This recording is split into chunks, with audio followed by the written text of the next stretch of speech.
Monkey pox का एक suspected case हमारे पास आया था, जिसका हमने टेस्ट कराया क्योंकि उसको क्लासिकल स्किन लीजन्स थे, उसको हल्का बुखार था, बॉडी एक था और लिम्फ नोड एनलार्जमेंट था।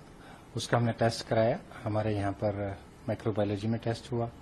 उसके बाद हमने वो sample NIV national institute of virology Poona भेजा, जो कि कल शाम को हमें मिला कि वो पॉजिटिव है और उसमें क्लेड 2 जो वेस्ट अफ्रीकन स्टेन है वो उसमें पॉजिटिव है। इसको लेके हमें पैनिक होने की आवश्यकता नहीं है, चिंता की बात नहीं है।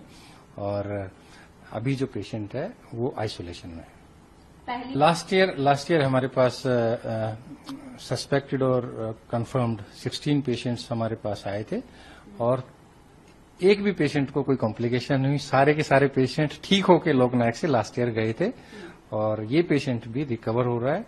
अभी पेशेंट को सारे वाइटल्स पैरामीटर्स ठीक हैं, बुखार नहीं है और स्किन में जो उनके लीजन है उसमें 10 दिन से 15 दिन लगते हैं ठीक होने में और मुझे आशा है कि ये पेशेंट भी बिल्कुल ठीक होकर घर जाएगा। यानी कि patient is not critical? Not at all, patient is stable as I told you, all vital parameters are normal and patient is recovering very well. और इसको लेके कोई भी पब्लिक में चिंता या पैनिक होने की आवश्यकता नहीं है, क्योंकि ये जो वेस्ट अफ्रीकन क्लेड 2 है इसको लेके ये इसमें रिकवरी बहुत अच्छी होती है। सर, एक और सवाल है कि ट्रैवल हिस्ट्री थी और जो इसके आसपास के लोग कांटेक्ट में उसकी कॉन्टेक्ट? जी हाँ, दैट वी आर डूइंग।